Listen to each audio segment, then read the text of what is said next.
Bem-vindos a mais um episódio Vênus, e hoje eu estou com uma pessoa que é muito especial, todas são, né? Mas assim, cada uma com seus requisitos, com as suas qualidades, com os seus encantos. E essa pessoa, muitas pessoas chegavam para mim, amigos em comum, falavam: você conhece a Marisa? Você conhece a Marisa? Meu, você já falou com a Marisa? E eu falava: gente, o que tem essa Marisa Salgado?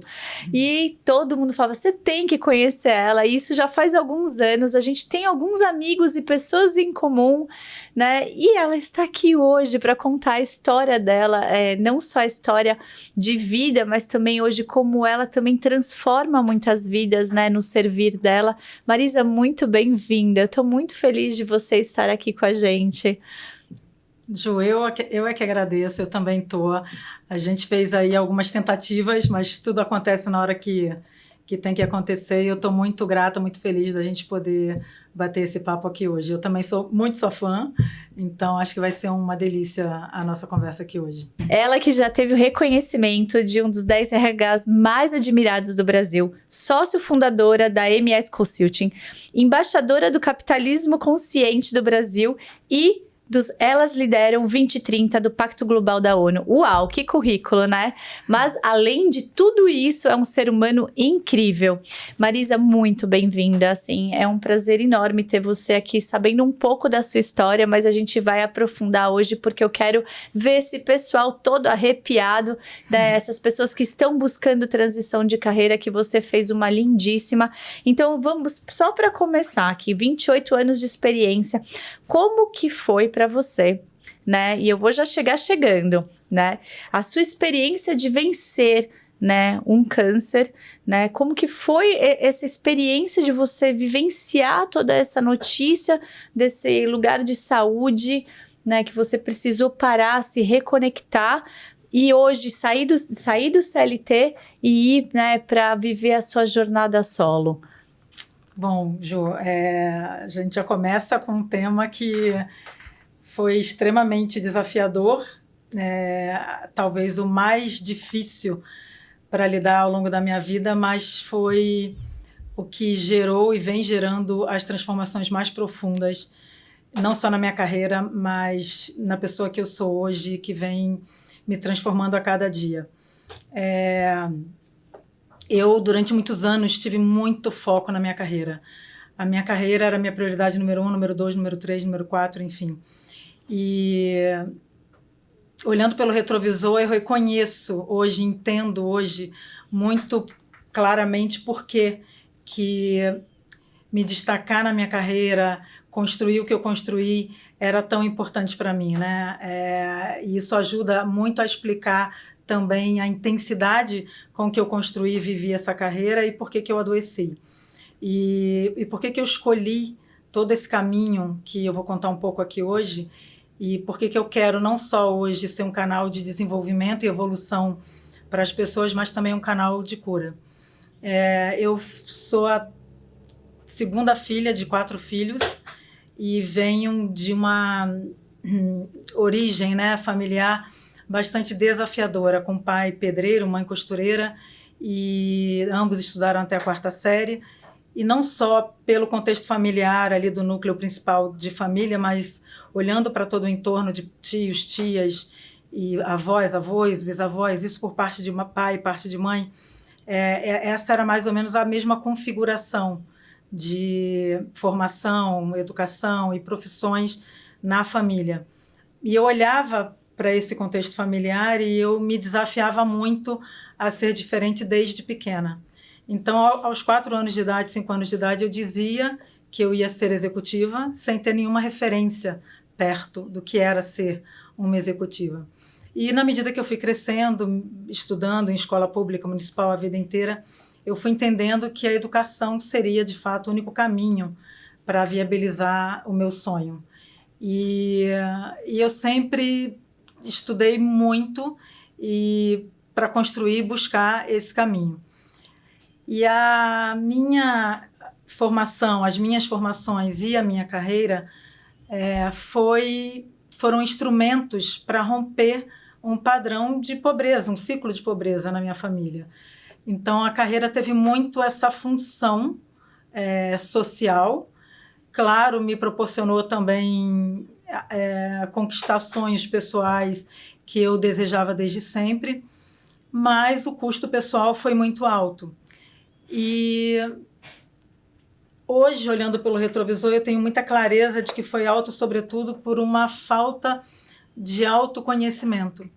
E é muito curioso, porque na área que eu atuava, né, em RH, eu sempre tive uma preocupação muito grande com o desenvolvimento intelectual, com a minha formação, com a formação do time, com o desenvolvimento das pessoas, e cuidava da minha saúde física, mas eu negligenciei exatamente 2 aspectos que a gente não pode negligenciar jamais: a minha saúde emocional, a minha saúde mental, e depois, mais tarde, eu fui entender também que a minha saúde espiritual. Eu só não falo que eu negligenciei a minha saúde espiritual a vida inteira, porque isso não é verdade.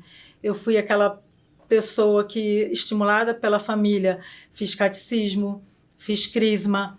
Na fase já adolescente, eu frequentei grupos na igreja de jovens, grupos jovens.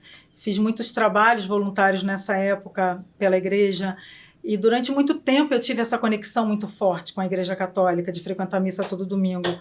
Em algum momento, já na fase adulta, eu me desconectei completamente da minha religiosidade, da minha espiritualidade. E independente de religião, é muito sobre essa desconexão espiritual. E nesse momento, né, que eu adoeci, eu me reconectei com a minha essência, com a minha espiritualidade. E esse caminho do autoconhecimento me fez enxergar que construir a minha carreira da forma como eu construí me distanciou muito em muitos aspectos da minha essência. E o caminho de autoconhecimento me ajudou a me reconectar com muitas partes perdidas de mim. E foi, infelizmente, na dor, e não foi pelo amor, que esse caminho aconteceu. E foi justamente ali em 2018, no meu primeiro diagnóstico, quando eu tomei um susto, fazendo um check-up anual, que foi um anjinho, né, que me disse ali, antecipa esse check-up. E foi do nada. Quando eu digo que foi do nada, eu fazia o autoexame, como a maioria das mulheres, e eu tinha alguns nódulos que eu fazia acompanhamento anual, naturais, que não tinha nenhuma indicação muito forte de serem, enfim, de poderem virar algo, virarem câncer ou qualquer outro tumor ou qualquer coisa mais desafiadora. E nesse ano, eu fazia o calendário do check-up anual dos executivos com a minha assistente, e eu me coloquei para fazer o check-up em dezembro, isso era junho, ali, julho. E um dia, do nada, eu falei: Raquel, eu quero fazer meu check-up amanhã.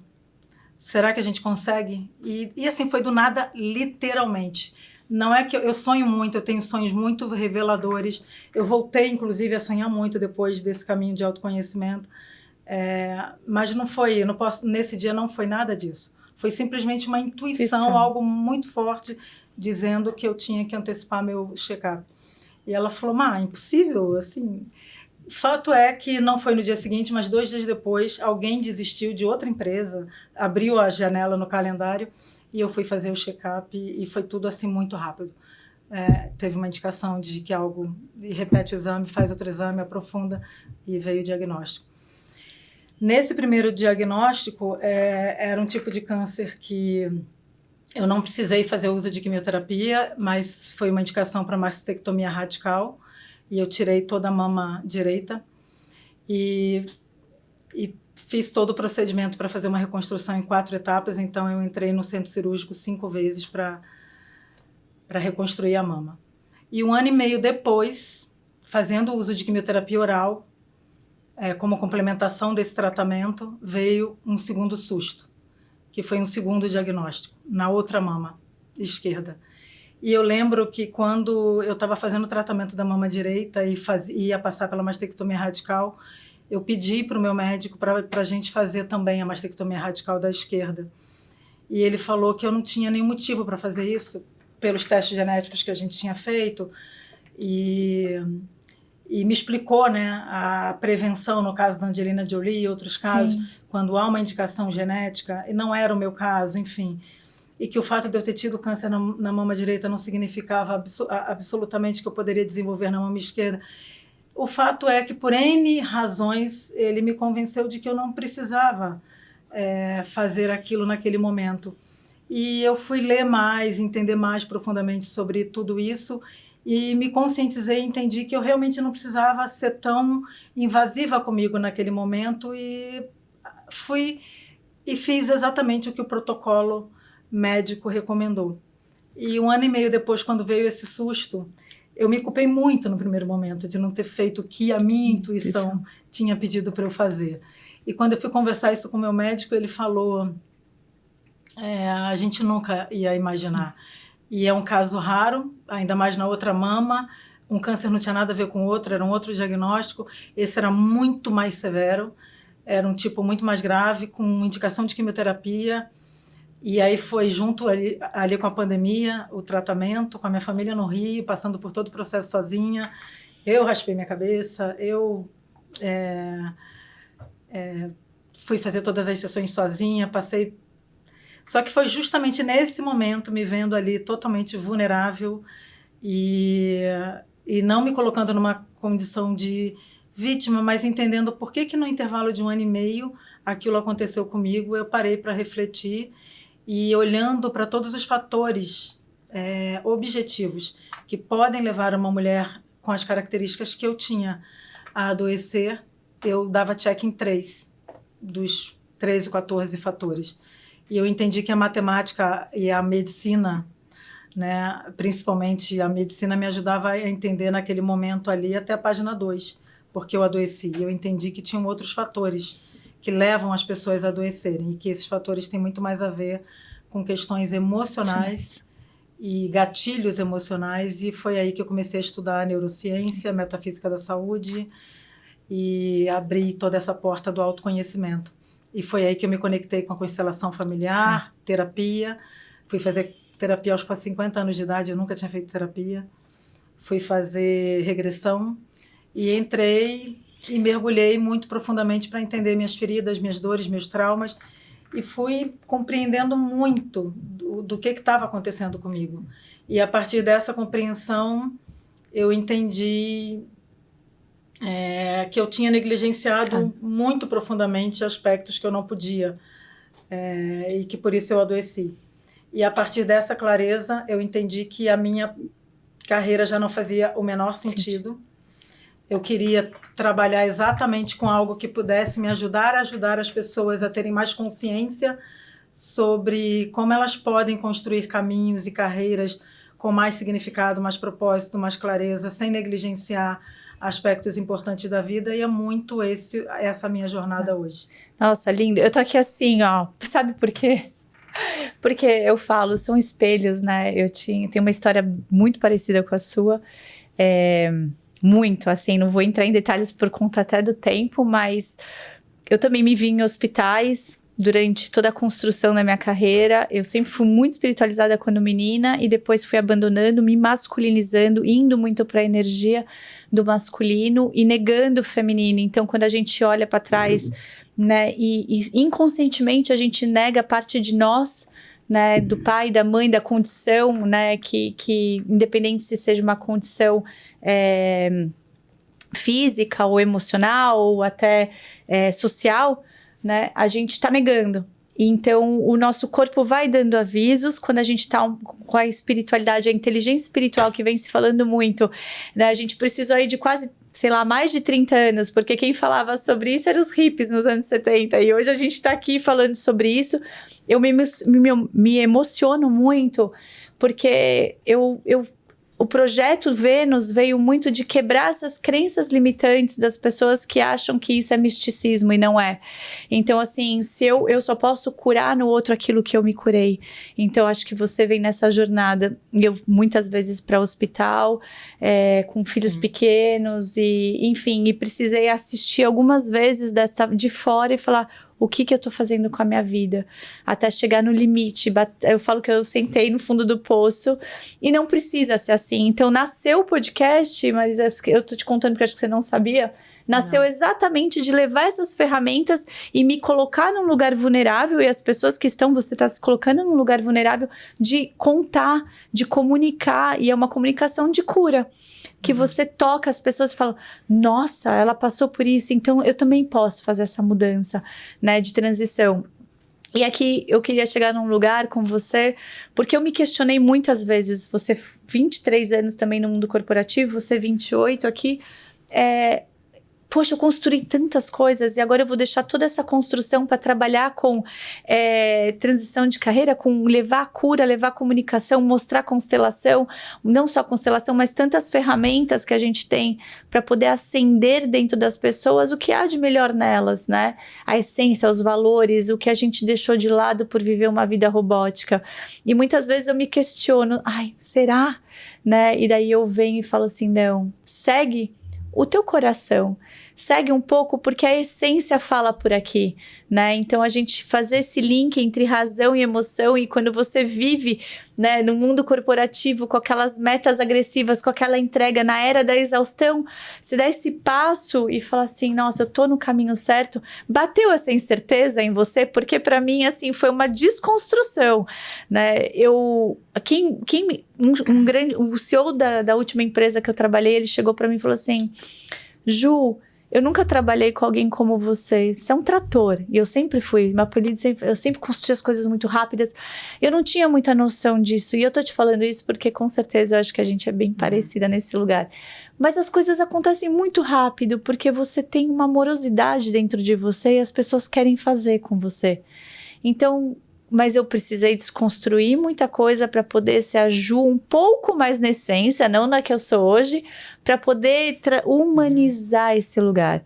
Mas mesmo assim, eu ainda me questiono, e muito, mesmo já tendo colhido, mentorando as pessoas, como que é para você nesse lugar hoje que você trabalha com mentoria de carreiras, assumir esse lugar de eu sou uma pessoa que acendo, né, leva a cura para os outros? Você trouxe uma reflexão que é exatamente a que eu acredito muito. Você não leva o outro onde você não está. Então, quando você entende o impacto, né, de todo esse processo em você, você é capaz de ajudar a outra pessoa, né? Não é algo que eu li num livro, não foi algo que eu aprendi em sala de aula, não foi algo que alguém me contou, foi algo que eu senti na pele e tive que ressignificar.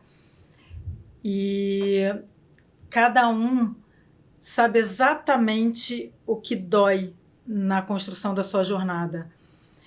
E não é que a jornada e a carreira na vida corporativa não vale a pena. Eu não tenho a menor dúvida de que, com a consciência que eu tenho hoje, entendendo claramente que os fatos da vida, os acontecimentos da vida não vão mudar, é a maneira como você lida com eles, como você se blinda, que faz diferença para você manter a sua saúde emocional e conseguir navegar, né, por essa complexidade sem entrar em estado de sofrimento. É isso que vai fazer diferença para você não adoecer. Se eu tivesse a consciência que eu tenho hoje, eu teria construído a minha carreira de forma muito mais leve. A gente fica projetando muita coisa no outro. O outro tem que mudar, o outro tem que fazer, porque o meu chefe, porque a empresa... Assim, tá dado, o outro não vai mudar, a cultura da empresa é essa, o seu chefe é desse jeito. E se esse é o contexto e esse é o cenário, o que você pode fazer diferente para, diante disso, você fazer o que tem que ser feito, entregar o resultado que tem que ser entregue e não entrar em estado de sofrimento. Então, hoje, nas mentorias, nos programas de desenvolvimento, no Assessment, nas jornadas de liderança, eu trabalho muito a pessoa. O olhar é para dentro, primeiro você. Não tenta e não acredita e não projeta no outro a mudança que você quer ver no mundo. É um olhar para dentro, é uma mudança que, se não começa por você, ela não vai acontecer. Então, a virada de chave, ela vem quando você entende que essas alavancas e esses recursos estão dentro de você. Só que o que acontece, né? Eu, você e a humanidade, a gente tem um lado muito desperto, que fez a gente chegar até aqui, vai levar muito longe, que é o nosso lado consciente e que trouxe a gente até aqui. Mas eu, você e a humanidade, a gente também tem um lado nosso sombrio, inconsciente, incompetente em muitos aspectos. E aqui nesse lado tem os nossos traumas, tem as nossas feridas, tem as nossas crenças, tem as nossas travas mentais. Olhar para isso dói e demanda muita coragem. Esse lado a gente só olha através desse caminho e dessa porta, que é a porta do autoconhecimento. E a gente só acessa com processos mais profundos, que são processos terapêuticos. A terapia é uma das abordagens, a regressão é outra, a constelação familiar sistêmica é outra, e tem N outras abordagens para ajudar. Mas se a gente não está disposta a olhar para isso, a gente talvez não consiga destravar e romper padrões de comportamento que podem estar descarrilhando a nossa carreira. E a maioria de nós, durante muito tempo, vai construindo a nossa carreira com esse lado nosso consciente, desperto, e não floresce para o mundo na potencialidade que a gente poderia por não olhar para isso que dói muito e que requer e demanda coragem. Eu acabei de assistir Larissa, né, o novo documentário da Anitta, e aí sem dar muito spoiler aqui, porque vale muito a pena. Ela ali traz muito fortemente todo o desafio, energia, esforço que ela vem colocando para se reconectar com a Larissa. Porque ela criou a personagem Anitta para construir o que ela construiu. Isso tem um custo. Ela também, como a gente, adoeceu. E ela parou para refletir e repensar o custo de estar no topo.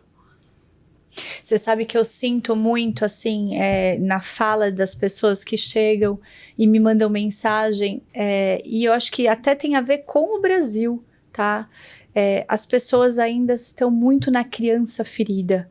Então, eu tenho uma terapeuta que ela fala assim, a luz dói, né? Quando você olha para o sol, a luz dói para entrar, só que a gente precisa limpar esses lugares para que essa luz entre, para que a gente ressignifique. Então, eu vejo às vezes grandes executivos com uma ferida de criança, uma criança ferida com o pai ou com a mãe, e daí você, de novo, tem diversas ferramentas que precisam ressignificar e parar de espelhar no outro. Então, começa sempre em você. E daí vem para um lugar que eu precisei. Eu ressignifiquei muito da vitimização, como a gente se vitimiza muito, porque quem que se vitimiza? A criança. Sempre foi ele, coloca a culpa no outro, né? Então você busca muitas vezes também esse apontamento dentro das empresas, que é o que eu vi, que a gente viu muitas vezes acontecer, né? Que é a criança, né, refletindo ali. Então busca a aprovação de um pai num chefe ou numa mãe, ou busca toda a parte de segurança, o meu trabalho é minha segurança, que tá buscando colo de mãe. Então quando a gente adentra esse lugar mais escuro que você trouxe, que são as sombras, e a gente tem diversas ferramentas, e a gente tem processos muito rápidos para você começar a fazer essa limpeza. Abre um portão, porque a gente não pode fazer, todo mundo agora vai trabalhar com cura. Não dá, gente. A gente tem aí um monte de empresas. Empresas são vida. Quantas famílias dependem de empresas? Só que a gente precisa levar a inteligência espiritual e emocional para dentro das empresas para que tenha equilíbrio e saia desse lugar, dessa era da exaustão, que todo mundo tem que trabalhar, entregar, que acha o máximo. Acho que isso já está sendo um pouco... O que você sente sobre isso? Porque eu acho que as pessoas estão ressignificando bastante.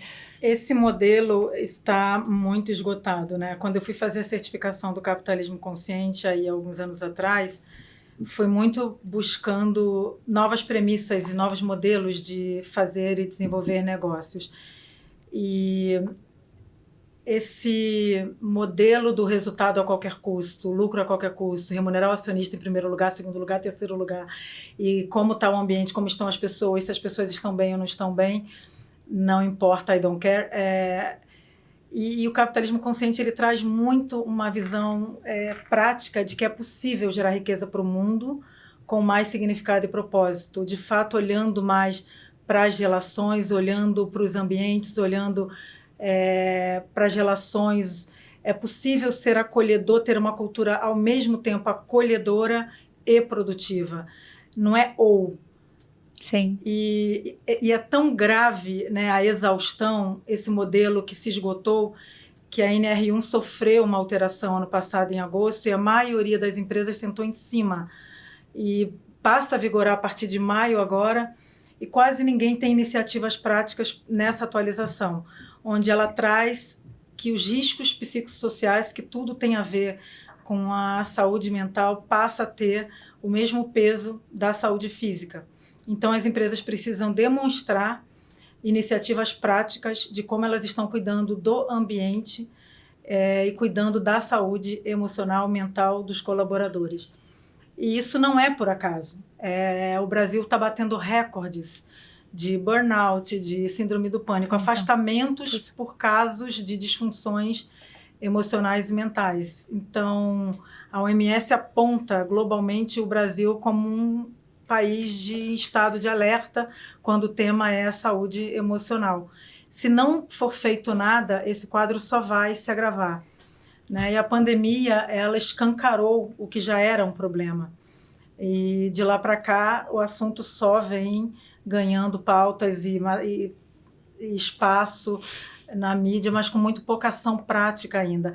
E tampouco dá para colocar tudo na conta da empresa. Sim. Né? Há uma complexidade que é estrutural, mas passando grande parte da semana, do dia, nas empresas, as empresas têm sim um compromisso de pensar que ambientes são esses que ela está promovendo. E a liderança tem uma responsabilidade muito grande na promoção desse ambiente.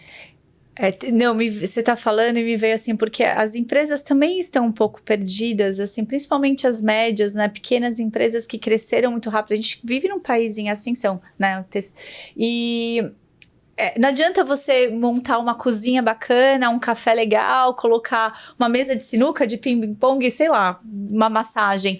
É muito mais do que isso. E para mim, assim, é muito... E você traz aqui, eu sei que seu trabalho envolve isso, é a liderança e a cultura. É cultural isso. Quando você tem uma liderança, né, e você cuida desses líderes, porque líderes cuidam de pessoas, né, e você cuida desses líderes também da saúde mental deles, isso ressoa em toda a estrutura. Então, não adianta também você só dar assim, aumenta o vale-refeição, aumenta da terapia, daí, se você não cuidar do dia a dia, da forma como Exato. A troca ressoa dentro das empresas. Então, para mim, isso faz muito parte da cultura, da hierarquia. Então, é muito importante que o topo, né, tenha essa clareza sobre essa inteligência, que você tem que ter o equilíbrio entre por que as pessoas não podem trabalhar com algo que faz feliz, né? Que seja feliz, seja prazeroso. Isso existe, né? Existe e pode ser acessível, mas que a gente precisa trabalhar essa liderança. E daí quando você traz o movimento de trazer inteligência emocional para que eles saibam que... Porque todo mundo pode ser líder, né? Todo mundo pode ser líder. Liderar é um aprendizado. Então, quando você mostra para as pessoas quais são os atributos que não acaba nela e sim passa por ela, né? Não acaba nela, o movimento começa a, de novo, você muda, o seu entorno muda. Como que você leva isso? O que é um líder para você da nova era, um novo líder? Para mim, tem muito a ver com consciência. É um líder desperto, um líder consciente.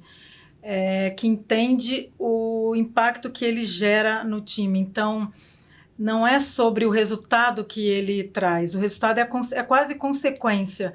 Tem muito mais a ver com a capacidade que ele tem de engajar o time, despertar o melhor das pessoas, o quanto que ele é capaz de se comunicar, não na linguagem que ele valoriza, mas na linguagem que o time é capaz de compreender. O quanto que ele é capaz de ter conversas difíceis, conversas assertivas, de ter conversas honestas. Às vezes, tudo que as pessoas precisam é de clareza, direcionamento, saber onde elas estão indo bem. Então, eu sinto muito que os líderes fogem de conversas difíceis e o brasileiro, por cultura, evita conflitos, evita embates, evita conversas difíceis. Então, eu acho que conversar mais e de forma transparente, honesta, é algo que ajudaria muito. Um dos workshops, quando a gente desenha jornadas de liderança dentro das empresas, que normalmente a carga horária nunca é suficiente, a gente precisa fazer mais 2 ou 3 encontros, muitas vezes, é o de conversas difíceis. Ajudá-los a desenvolver ferramentas, conceitos, para conversarem, para liderarem conversas difíceis com times, pares, líderes. E esse workshop envolve roleplay, né? E não só entender quais são essas abordagens, quais são essas ferramentas, mas como é que eles exercitam isso e simulam para que eles tenham mais conforto de fazerem isso no dia a dia. Porque essas conversas, elas são evitadas. E assim como o Godzilla, nenhum problema nasce grande, ele se torna grande. E se torna grande por falta de ação, e falta de ação da liderança. Então, muitas vezes, o que precisa é clareza. Então, eu vejo muita disfunção e problemas que vão crescendo porque os problemas vão sendo colocados embaixo do tapete como se, milagrosamente, um dia eles vão ser resolvidos. E não vão ser, né? O líder, para mim, ele precisa assumir mais essa responsabilidade que ele tem, principalmente com o time. Eu vejo muito pouco tempo dedicado às pessoas, muito tempo na articulação política, que é necessária, muito tempo com foco no processo, muito tempo, mas não tem essa dedicação para, de fato, conhecer as pessoas, sim, criar os vínculos, criar as conexões, saber quem é quem. Ali tem uma vida, não é um número, não é um crachá, mas não tem essa... não se cria essa conexão. Por que na pandemia, e não por acaso as empresas estão começando a exigir a volta para o escritório, muitas delas criando bonificações para quem volta para o escritório? Porque o líder que não era competente para liderar presencialmente, ele ficou ainda mais incompetente para liderar remotamente. Se ele já não era capaz de criar um mínimo de vínculo, empatia, conexão no presencial, no remoto, menos ainda. Consequentemente, esse time que já era um time desengajado, no remoto ele ficou mais ainda. E aí tem riscos de produtividade? Tem, pela incapacidade desse líder de ter o time, manter esse time comprometido, manter esse time engajado. Mas não é só um tema ali das pessoas do time, tem muito a ver com essa habilidade do líder envolver e engajar. O olho, né, no time ali, a presença, colocar toda a responsabilidade no presencial para virar esse jogo, o problema vai continuar se não trabalhar a liderança, né? Perfeito. Você traz isso, e eu, assim, no meu último CLT, emprego CLT, nós éramos, acho que uns 60 líderes, grandes líderes, a empresa tinha quase 5 mil funcionários. E a cada trimestre a gente fazia uma imersão, né? Então, assim, isso é cultural, porque eu já trabalhei em empresas que isso era baboseira e empresas que isso, na verdade, era obrigatório todos os líderes estarem lá. E o primeiro dia era só sobre inteligência emocional, era só sobre desenvolvimento de ferramentas para que você conseguisse olhar e se desenvolver para ter uma escuta ativa. Então, como que um líder é aquele cara que varre, é clichê isso, varre para os outros passarem, é isso, tira aquela poeira e fala, vai, né? Então tem que ter muita inteligência emocional e humildade também de escuta para que você deixe esse seu time também transbordar. Então, assim, envolve essa liderança, só que todas as empresas ou acham que hoje, principalmente no Brasil, por muitas empresas serem familiares, acham isso meio que uma baboseira. Então, assim, a gente que trabalhou em grandes empresas, a gente sabe que isso eles já entenderam o recado e já tem isso ali dentro. É normal acontecer, né? Essas fugas que eles fazem com a liderança, porque eles sabem que ressoa no todo. Mas, assim, as pequenas e médias empresas no Brasil, que hoje carregam o país, quantos empreendedores a gente não tem, né, que não existe aí, elas acham isso ou uma besteira ou não tem tempo ou acham que é caro. Então, assim, quais são as dicas, não gosto muito da palavra dica, mas quais são os conhecimentos ou o que você traria para essas empresas que estão escutando a gente que possa ser implementado e que faz a diferença no curto prazo? Porque hoje todo mundo, assim, tem acesso às escolas de negócios e sabe que tem que fazer feedback, que tem que ter one-on-one, que tem que ter hands-on, que tem que ter todas as reuniões. Mas, assim, tem coisas que eu acho que às vezes são simples, tipo uma cumbuca, e eu acho que você pode trazer isso, porque eu sei que você já implementou, que faz muita diferença. E olha, eu vou falar para vocês, a diferença é gigante quando você coloca na cultura o olhar para dentro, sabendo que as pessoas que caminham com você também têm os sonhos delas e que elas juntas vão construir o sonho da empresa. Traz pra gente algumas ferramentas. Olha, é difícil quando a gente fala de gestão, liderança, né? Ter aquela bala de prata, aquela única coisa que você faz e muda o ponteiro. Mas eu diria que, olhando um pouco assim pelo retrovisor, pela trajetória, os momentos que eu mais senti que a liderança que estava em cima de mim gerou impacto em mim e, consequentemente, eu gerei no time, foram naqueles momentos onde você conseguiu ajudar a pessoa a acessar, né, e construir junto ali o plano de voo dela, né, e ajudar a construir. O estender a mão no sentido de ajudar a pessoa a construir o caminho de carreira dela faz uma diferença enorme. No fundo, todo mundo quer crescer de alguma forma. Não é que todo mundo quer se tornar líder, CEO, diretor, não é sobre isso. Mas as pessoas querem ser reconhecidas. A necessidade de validação e reconhecimento é uma carência humana de todos nós, sem exceção. E saber como o seu trabalho é valorizado e reconhecido é universal. Quando o líder entende isso, e entende o que cada um realmente valoriza e acessa essa coisa, e ajuda a pessoa a se sentir prestigiada naquilo que é importante para ela, eu acho que ela consegue fazer muita diferença na vida daquela pessoa. E para algumas pessoas é conhecimento, para outras é conhecimento e o crescimento na carreira, para outras é a grana no curto prazo.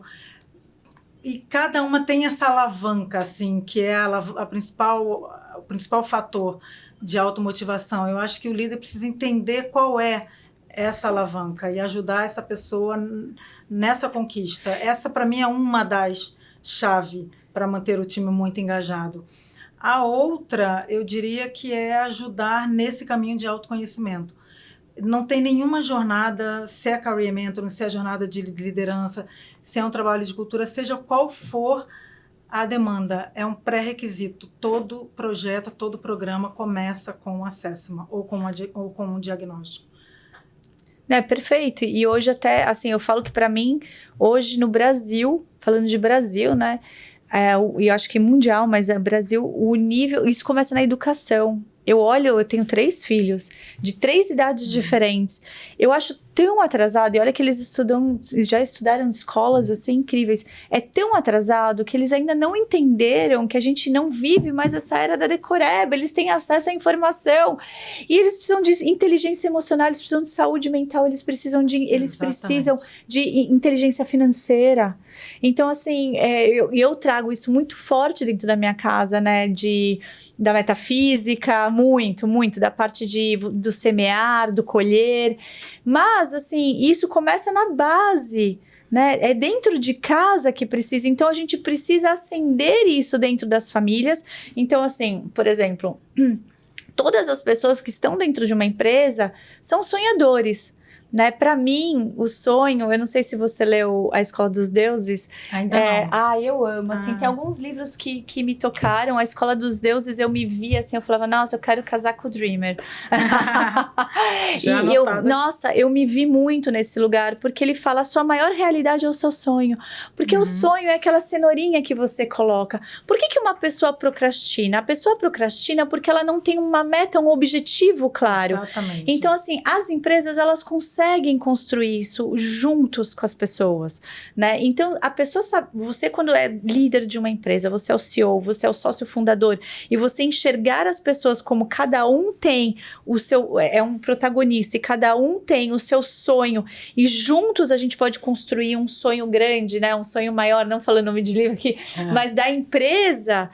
Você floresce essas pessoas. As pessoas querem fazer parte de algo maior que é o que você estava falando. Sim. Ela não é só ali. E quando você traz isso para os líderes que sabem... Porque o líder, ele, né, governa um monte de gente ali. Então, quando você vai, sei lá, para uma empresa onde tem um operacional gigante, uma indústria, e essas pessoas que estão dia a dia ali batendo, essas pessoas querem ser vistas também. Então, quando você traz a transparência para a empresa, quando você faz um hands-on, que você coloca toda a empresa, você para a empresa por 1 hora, e você traz os resultados da empresa, onde juntos a gente vai, e você mostra as pessoas que conseguiram conquistar coisas, eu não sei, tem vários tipos de premiação, de gamificação, enfim, você faz aquela pessoa pertencer àquele mundo, né? Exato. Então, isso é muito legal, porque você está vivendo um sonho.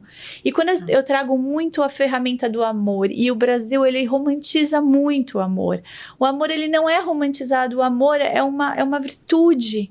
Exato. Então, assim, e ele traz muito no livro, e eu gosto muito, né, dessa fala, porque de novo, é você enxergar o outro com a capacidade que ele tem como ser humano, né? E quando a gente traz isso para o capitalismo consciente, eu volto ali um pouco para Ayn Rand, não sei se você deve gostar muito dela, né? Eu até trouxe aqui uma frase dela que para mim foi uma virada de chave, a Revolta de Atlas há bastante tempo, e eu acho que tinha que estar em todas as escolas, né? Que é: uma sociedade que valoriza o indivíduo e suas conquistas prospera. Pois cada sucesso pessoal se torna um triunfo coletivo. Então, é sobre isso. Né? E eu acho que a gente fala de uma sociedade, e você que tem também estudado a constelação sistêmica, tudo são sistemas. A sua casa é um sistema, energia. É um campo sistêmico, é um campo, a empresa é outro. Então, quando você dá essa inteligência espiritual, emocional para o seu líder, cara, a empresa voa, os resultados são assim, é tão significativo. É olhar para o líder na integralidade que ele precisa e que a gente precisa, não dá para separar, né? Então, isso, essa é a força da liderança, quando entende como isso tudo se conecta. Por outro lado, né, a gente está falando aqui, mas eu vejo luz no fim do túnel, porque tem tantos sintomas, dados, consequências. Lá em 2020, quando especialistas no mundo inteiro falavam que a próxima pandemia seria da saúde mental, isso já é uma realidade, infelizmente. Então, não tem muito jeito. Tem muita evidência já de que a humanidade está gritando para que um novo jeito de fazer negócios, uma nova relação, novas relações de trabalho, novos modelos surjam. Então, tem um nível de consciência muito diferente. Eu vejo, e acabei de fazer assessment numa empresa de jovens líderes para assumirem posições de liderança, 60% não querem. E é um dado que choca. Não querem. Tem potencial, tem prontidão, mas não querem. E por que não querem? Então, é uma reflexão profunda assim, sobre que exemplos e referências eles têm naquele ambiente para não desejarem aquele lugar. Porque a liderança te faz abrir mão de algumas coisas, porque não é mais sobre só você está conduzindo. E assim, você pode, não é abrir mão, é o equilíbrio. Mas em algum momento você vai ter que fazer, você vai ter que modular, porque não tem como você ser CEO de uma grande empresa, a gente não consegue pintar isso de dourado.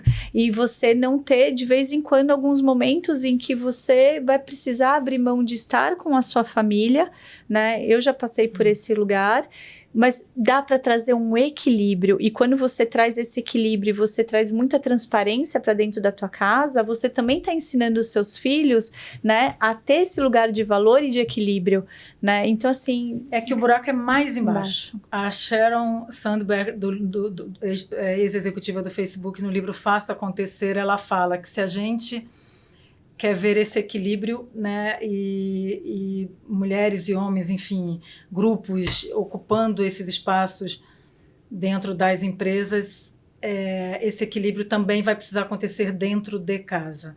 E, infelizmente, o que ainda acontece é que o papel de cuidar, historicamente, muito concentrado nas mulheres, assim continua. E esse desequilíbrio de jornadas ainda compromete e é muito um ofensor para a carreira da mulher. Então, se não houver, de fato, esse equilíbrio dentro de casa, né? Quem chega mais tarde no trabalho para ir na reunião da escola do filho? Quem falta ao trabalho para assistir a filha que vai fazer a apresentação do balé? Se não houver esse equilíbrio onde pais e mães, que os dois têm carreira executiva e os dois buscam esse equilíbrio, é a mulher que vai continuar sempre cedendo, né? E isso tem impactos, isso tem efeitos na carreira dela. Então, esse equilíbrio ele precisa também acontecer dentro de casa e ainda não é a nossa realidade. Eu vivi isso. Você está falando aqui, eu falei, gente, a gente não conversou sobre isso lá fora.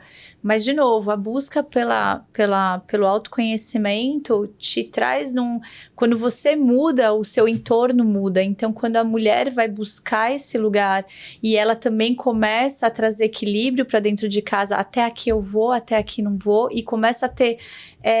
No começo é difícil, no começo não é fácil, porque as pessoas estão acostumadas a ser servidas. Os filhos, o marido, servidas de tempo, que eu tô querendo dizer. Minha mãe, até já aconteceu, eu sempre estava em todas as reuniões, agora assim, eu tô nas que eu consigo. O mercado eu faço os que eu consigo. Então você começa a trazer, porque também existe um lugar ainda mais profundo que os valores foram invertidos entre o feminino e o masculino dentro das casas. Os homens foram para a energia feminina e a mulher para a energia masculina. Então, assim, é tão profundo que, assim, daria mais um podcast aqui para a gente falar sobre isso. Mas tem um lugar, Marisa, que me traz que, por eu ser mãe de menina também... eu acho que serve para os dois, para menina e menino, mas assim, o que eu também vou ensinar para minha filha, se o tempo todo eu me negligencio, eu não olho para mim, eu não tenho tempo para mim, eu não tenho tempo, e eu só me dou à família e ao trabalho. Eu vivi isso muitos anos. Eu não fazia a unha, eu não fazia no cabelo. Eu trabalhava e cuidava das crianças numa loucura onde eu fui parar algumas vezes no hospital. Até a hora que eu precisei olhar para mim. Então, nesse lugar, eu também estou ensinando aos meus filhos a se colocarem em primeiro lugar. Exato. Mas não é um primeiro lugar egoísta. Porque é um egoísmo saudável, que nem a máscara, aquele clichê da máscara do avião. Sim. Mas quando eu ensino a minha filha esse amor próprio, né? Esse olhar para dentro, nós somos Deus em ação, independente da sua religião, se nós somos centelhas divinas, se nós somos parte do todo, como que eu estou negligenciando a melhor parte? Exatamente. Né? Então, assim, por isso que eu falo, não tem como não acessar a inteligência espiritual se você quer ser um grande líder. É sobre isso. E esses temas ainda são mitos. É quase como se fosse proibido falar disso dentro da empresa, né? Dentro desses ambientes. E é isso que está mudando e é isso que precisa mudar. Porque, de novo, na integralidade que somos, essa desconexão traz todas essas disfunções que a gente está conversando aqui. Então, de novo, não é sobre religião, é sobre qual é a sua conexão. Com alguma coisa você precisa estar conectado. No fundo, a gente está num grande campo de energia. Então, com que energia você está se conectando? Qual é a primeira coisa que você faz quando acorda? Eu, durante muitos anos, quando me falavam, você é muito acelerada, para meditar, eu falava, tá doida, eu começo a meditar, eu começo a fazer o checklist do dia seguinte.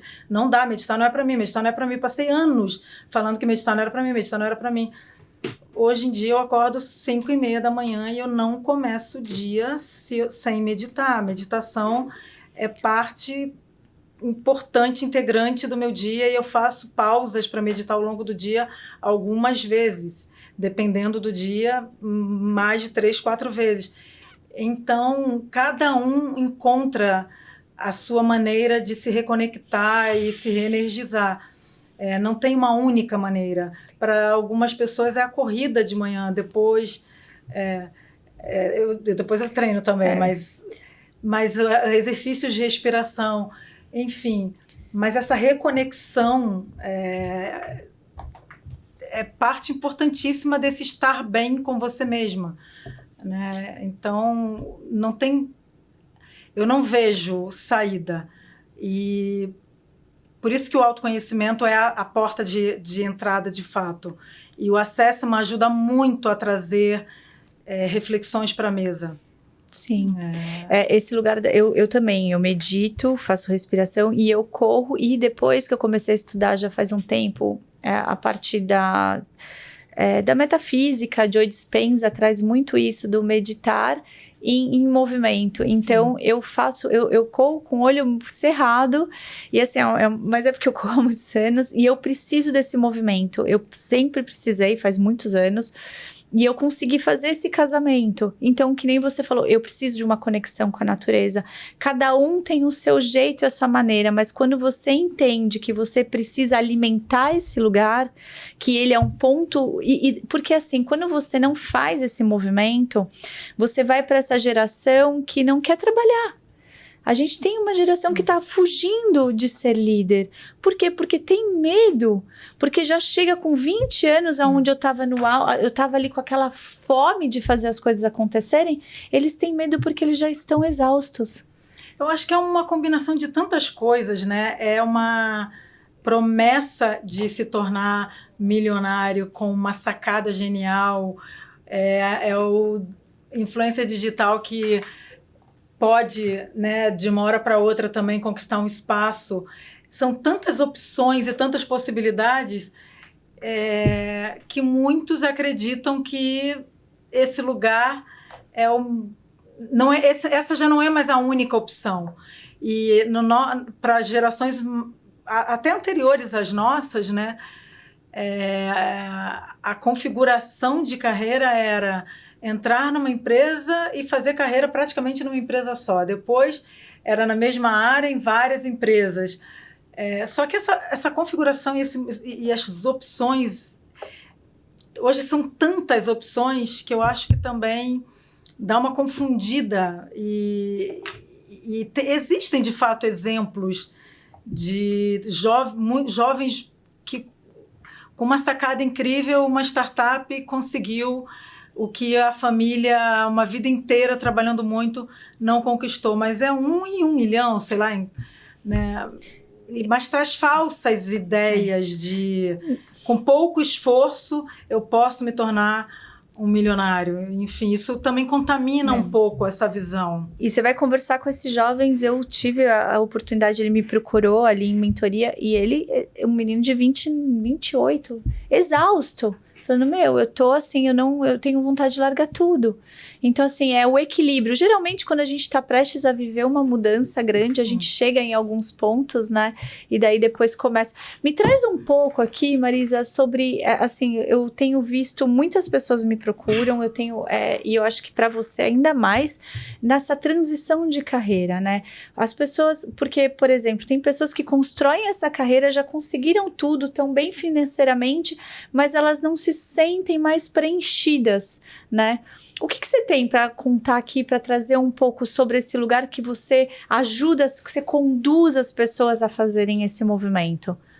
Então, eu vejo, independente de idade, que é uma coisa que me tem chamado muita atenção, não é uma dor ou uma crise de um executivo de 50 ou de 60, eu vejo cada vez profissionais mais jovens, e por isso que eu estou falando que não é um tema de idade, refletindo muito sobre a carreira e buscando carreiras com mais significado. Querendo entender o impacto realmente que podem gerar, querendo entender que legado querem e podem deixar para o mundo. Então, existe essa ansiedade, existe essa preocupação, existe essa vontade. Entre essa vontade e estarem construindo isso, tem uma distância enorme. Então, o que muitos refletem é: eu não quero fazer uma carreira para ganhar dinheiro e depois uma outra carreira para ser feliz. Eu quero uma carreira que me permita ganhar dinheiro e, ao mesmo tempo, me permita ser feliz. E estão buscando essa equação. E ela não é trivial, ela não é simples. E nessa busca, muitas vezes mudam de uma empresa para outra, tentando um fit, um match cultural que tragam essa realização pelo ambiente, pelos valores da empresa, e seguem nessa busca. Esse é um grupo de profissionais. Outros chegaram num determinado momento e estágio da carreira e chegaram quase que nessa exaustão mesmo, e muitos até de frustração e ceticismo. As empresas são de um jeito X, assim, está dado o contexto corporativo, e eu quero fazer algo diferente. E aí o Acesse me ajuda muito a entender também, e uma das ferramentas que eu uso é a Roda da Vida, né? Ali tem o pilar financeiro, e nessa reflexão, muitas vezes, ele compreende que empreender, por exemplo, não é uma opção naquele momento e é algo que precisa ser planejado. Mas eu sinto que a reflexão sobre o que é possível fazer e construir enquanto eu estou construindo a minha carreira principal. E aí uma abordagem que tem ajudado muito a ajudá-los é a visão de construção de portfólio de carreiras, onde você não precisa finalizar uma carreira para construir outra. A visão é exatamente: enquanto eu estou construindo a minha carreira principal, em paralelo eu vou construindo outras carreiras futuras. E em paralelo envolve construção de autoralidade, territórios de fala, marca pessoal, posicionamento, bagagem que eu preciso construir. Então, um exemplo claro, um executivo de finanças ou de RH ou de compliance ou de legal, enfim, dependente da área que está, e que no futuro quer usar toda essa experiência para sentar num conselho, ou para ser mentor, ou para ser consultor. Se ele desde já não começar a construir esses territórios de fala, não começar a investir nessa formação, não começar a sentar em alguns conselhos pro bono para começar a ser reconhecido assim, não começar a mentorar desde já, lá na frente vai ser muito difícil ele ser reconhecido assim. Então, a gente trabalha muito a visão de curto, médio e longo prazo, ajudando a construir essa visão de portfólio de carreiras, entendendo que elas não são excludentes, mas elas podem conviver, até chegar num ponto que você pode fazer essa virada de chave em definitivo. Incrível. E quando você constrói esse caminho, muitas vezes o que é possível é você acelerar e fazer essa virada de chave antes. O meu projeto de carreira não era um projeto para 50 anos, era um projeto para 60. Mas eu acelerei em 10 porque já tinha autoridade, autoralidade, território de fala, já tinha network, já tinha uma construção que favorecia antecipar. Se eu não tivesse construído isso em paralelo, eu teria que realmente esperar. Então, é uma visão que tem ajudado muitos executivos a ganhar o que a gente tem chamado, em alguns casos, de sobrevida mesmo. Olha, tem um prazo de validade, mas é muito interessante o efeito psicológico e mental que isso traz quando eles definem esse prazo de validade. Então, eu quero mais 5 anos de vida corporativa. A dinâmica e a motivação para lidar com esses próximos 5 anos muda, porque tem um prazo de validade. Tem uma outra construção em paralelo que vai trazer essa liberdade em 3, 4, 5 anos. E a relação dele com a carreira e com o trabalho muda. É muito interessante. Sim. Porque é o que você falou sobre o propósito, projeto de vida, objetivo, sonho. Isso te ajuda a te manter focado naquilo que precisa para fazer essa virada de chave lá na frente. Sim, é impressionante. Às vezes uma pergunta bem clichê, bem simples assim. Outro dia eu cheguei para um executivo, né, com essa dor. E qual é o seu sonho? Sonho? Não, sonho. Não, eu já tenho minha casa, tenho isso, tenho aquilo. Falei, não, sonho. E daí a pessoa trava. Porque você entra tanto no robótico, numa construção de carreira, e vai. Exato, você foi contando, fazendo uma historinha de diversos personagens. Inclusive eu me coloco nesse lugar. Né? Eu tive muito medo e a gente estava conversando aqui antes, demorou por não ter tido, né, a oportunidade de ter feito esse movimento, e eu fui fazendo aos poucos e hoje eu consegui fazer, mas de não ter feito conjunto, dói muito mais, porque te traz incerteza, te traz o medo do julgamento, né? Então, assim, nós somos seres que a gente tem dificuldade de nos colocar vulnerável. Porque a gente tem medo do julgamento. A nossa criancinha ali tá assim, que vão apontar. Como assim? A Ju tá falando sobre saúde mental, inteligência espiritual e construiu as primeiras marcas nativas digitais. Eu já me questionei nesse lugar. Hoje eu falo, não vou falar aqui o palavrão, mas assim, eu falo aquilo que toca a minha alma. Exato. Aquilo que é o meu servir, né? Então, a gente tem diversos servires. Né? Tem aqueles que são simples, básicos. Então, também não dá para ficar romantizando tudo e criando só o propósito que é de fim de vida. Então, as pessoas ficam, quero meu propósito, eu não sei ainda o meu propósito. Gente, às vezes o seu propósito é simples. Só que as pessoas querem um propósito muito bonito. E empresas, em primeiro lugar, para você construir os seus propósitos, quais são os seus valores intrínsecos? Quais são os valores que você não abre mão? Então, às vezes, é um passo a passo, que nem você falou, não tem uma bala de prata. Existem diversas ferramentas onde você vai construindo. É uma construção. Você vai se reconstruindo e cansa se reconstruir o tempo todo. Então, porque as pessoas se perderam na sua essência. Né? Então, agora, esse movimento que é lindo que você está fazendo com as pessoas é de dentro das empresas, porque, gente, as empresas não podem acabar. Né? A gente precisa das empresas, as pessoas precisam de trabalho, as famílias precisam disso. Então, você construir isso dentro das empresas, motivar as pessoas a gostarem de fazer parte. E existem empresas assim, porque eu já fiz parte, eu vejo isso.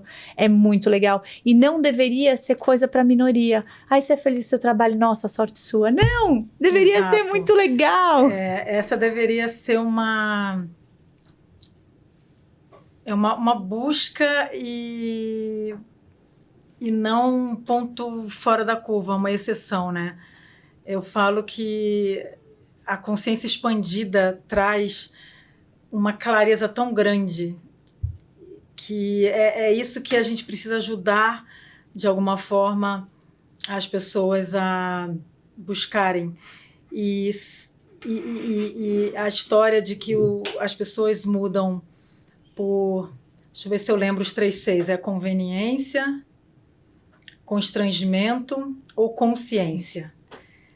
E aí, quando é por constrangimento, você está exposto no nível tal que tem que mudar. Mas, às vezes, essa mudança não se sustenta, é porque você realmente está exposto.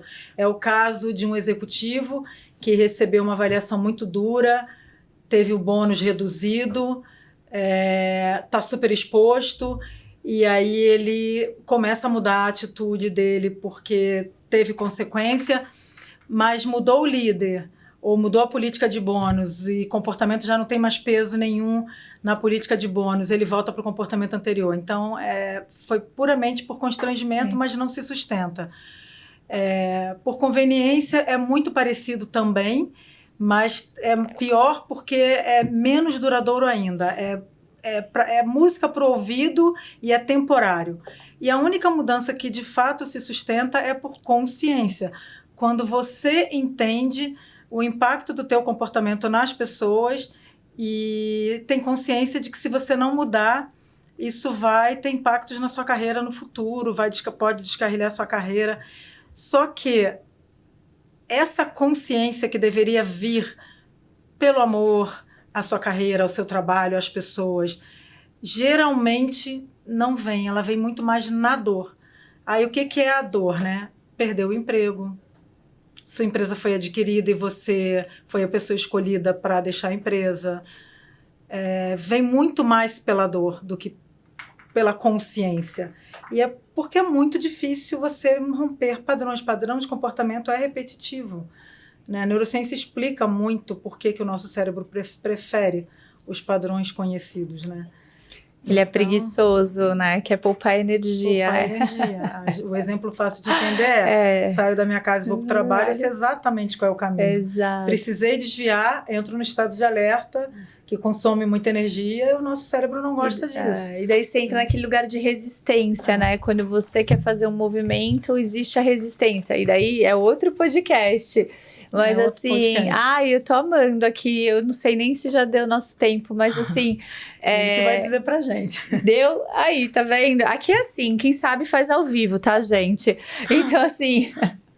Mas eu queria, para finalizar aqui, se você pudesse trazer, assim, algo que te transformou, que te mudou. Acho que você já trouxe várias reflexões, né?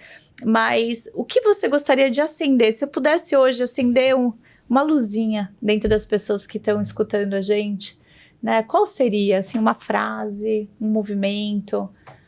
O que você quer deixar? Nada disso é combinado. Nada? Tá? Aqui assim, foi um beijo, entra, vamos.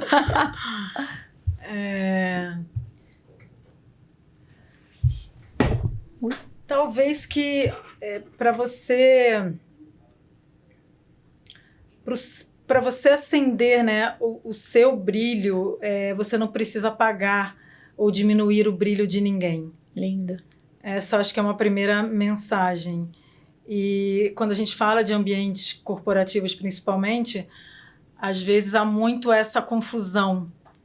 E eu acho que quanto mais você for capaz de acender a luz do outro, e mais você vai estar cumprindo aí uma missão linda no mundo. Então, essa seria uma primeira mensagem.